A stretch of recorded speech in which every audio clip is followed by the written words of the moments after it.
Should you buy the M2 MacBook Air or get the new M3? Well, today we're gonna compare every single difference, starting with the new finish, updated connectivity, new microphones, SSD speeds, thermal throttling in this fanless chassis, and of course the performance of this updated 3nm chip. Now, we know that the M3 is very powerful. We saw it in the 14-inch MacBook Pro, but of course this thing is thin and fanless. With that said, it's only a $100 difference as far as MSRP, but you can actually get a much better deal on an M2, which makes it a greater difference. We'll leave that link down below. Now, on the surface, these look identical. You cannot tell, which is why we have the wallpapers, but one surprise is that Apple added a new coating to make the Midnight be more fingerprint resistant. And you guys might be able to see these fingerprints. I did wipe it, but this thing, even though it's beautiful, it is a nightmare. I cleaned my hands off and I am still seeing fingerprints right here. Let's check the new one off. Vadim, do you see anything? Yeah, a little bit. Maybe a little bit, but it definitely is very minimal, and even just rubbing like this kind of minimizes it compared to sticking here. Let's touch some hair just because I cleaned my hands right before this. Oh, okay, that that does not look good. I don't know your angle, Vadim. Yeah, I can see it. Like this. So the fingerprints definitely still show up, but let's grab this cloth. Okay, that came off pretty well right there. Let's try this one. You could still see a lighter outline of that. So if you care about this color and you want to stay cleaner, that is a nice benefit. Now, Apple didn't mention anything about speaker updates, but there's been many times where they didn't say anything, but the speakers got better or worse. So let's go ahead and compare them.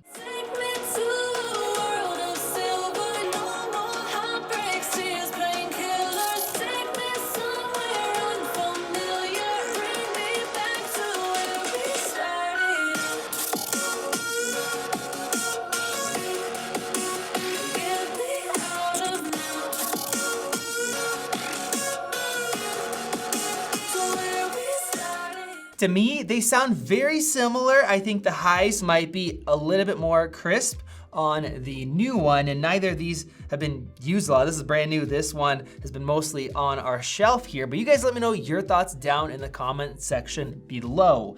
Now, one thing Apple did mention is that this thing has an updated microphone system where it can isolate your voice better. You can have a couple modes. So let's go ahead and test that. This is the 2022 M2 MacBook Air's video quality and microphone quality with the 3 built-in mics. And this is the new M3 2024 MacBook Air with voice isolation.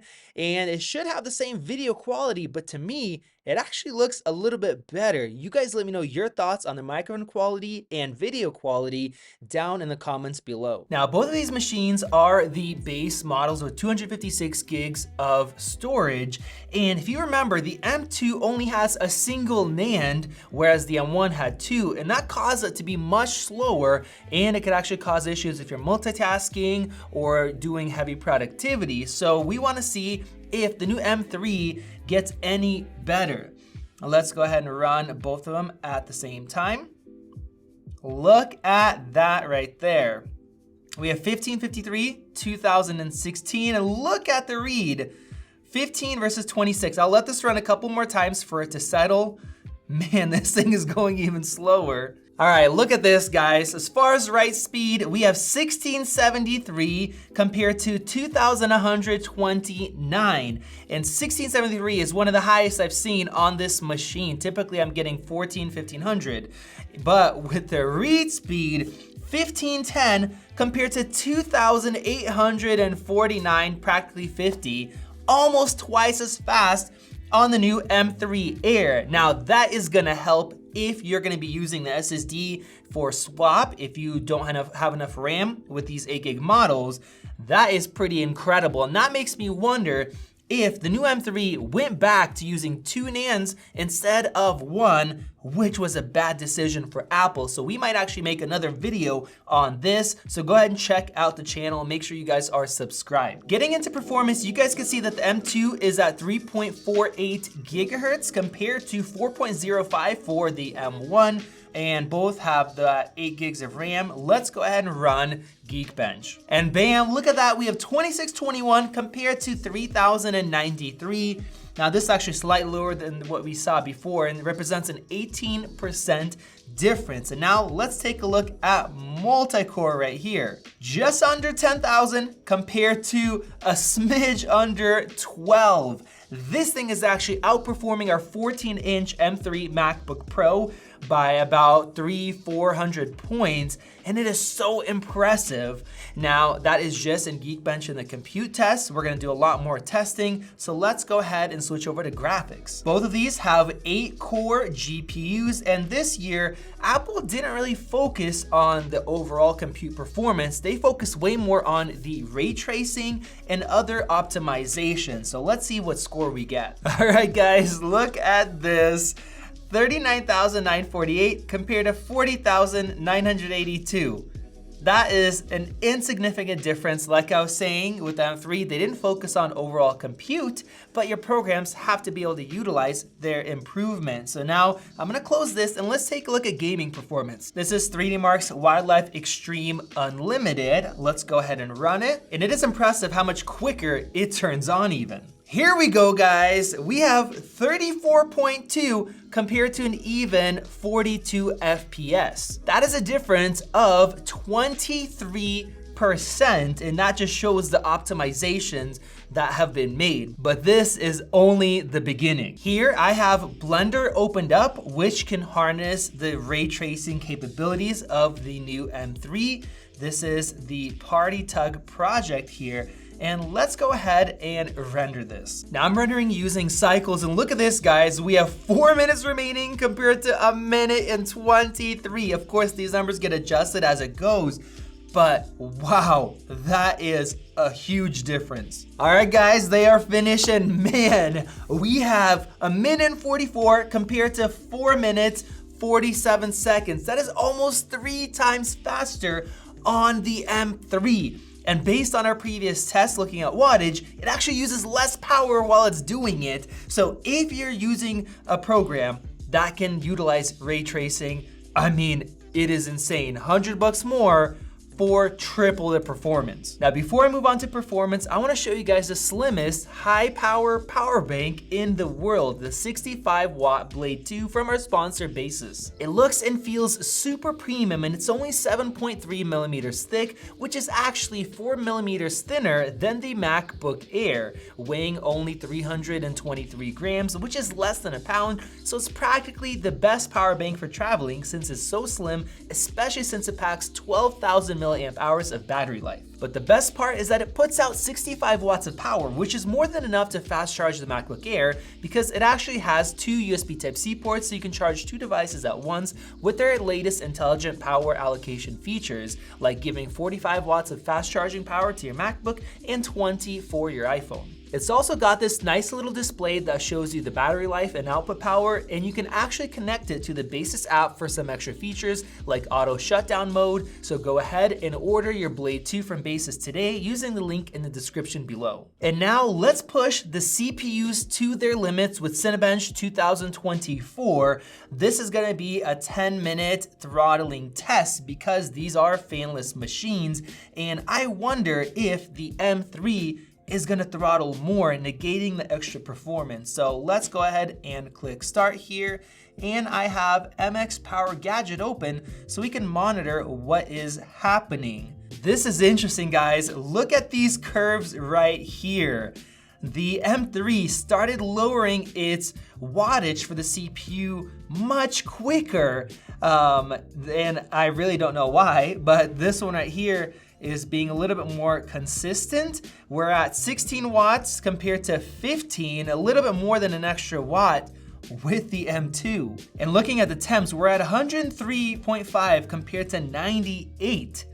So it definitely heated up quicker, and now we're at 13 watts compared to 15. And as far as the CPU clocks, you guys see the bars. We have the darker is the efficiency cores, and the performance slowed down closer to that temperature instead of being more consistent. I'm gonna give these a couple more minutes and then we'll check out the heat. All right guys, I've been running for about 5-6 minutes, and let's bust out the thermal cam. Here we have 46 degrees Celsius, 47 right there in the center.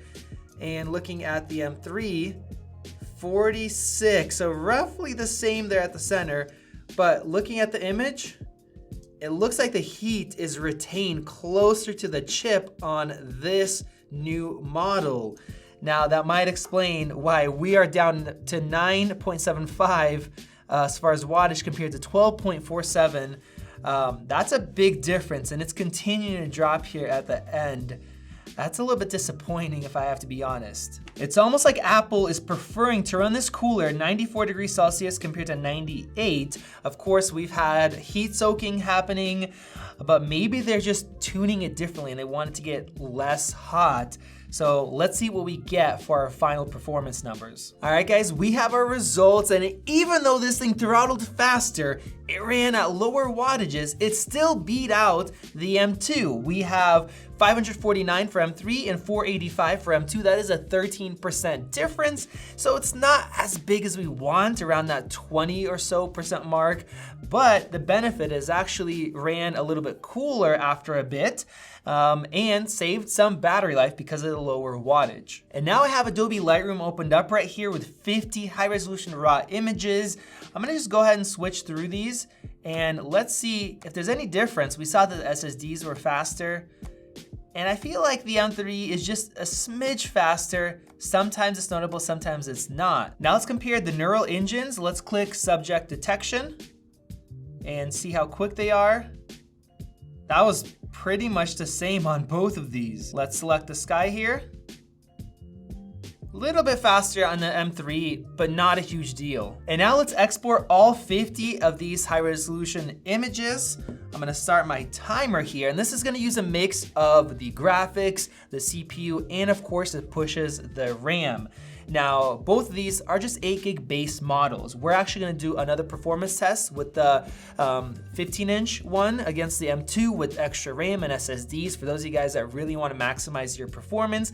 And that machine also doesn't throttle as bad because it is larger and has more graphics performance. So make sure you guys are subscribed if you wanna see some more tests like Logic, Xcode, and others. All right, guys, we have 1:50 for the new M3 and 2:26 for the M2 version. Now, it doesn't sound like a big difference, but that's actually 33% faster. So if you're gonna be running with 500 photos instead of 50, I know if I do photo shoots, that's a lot more than this. That actually makes up a pretty significant difference.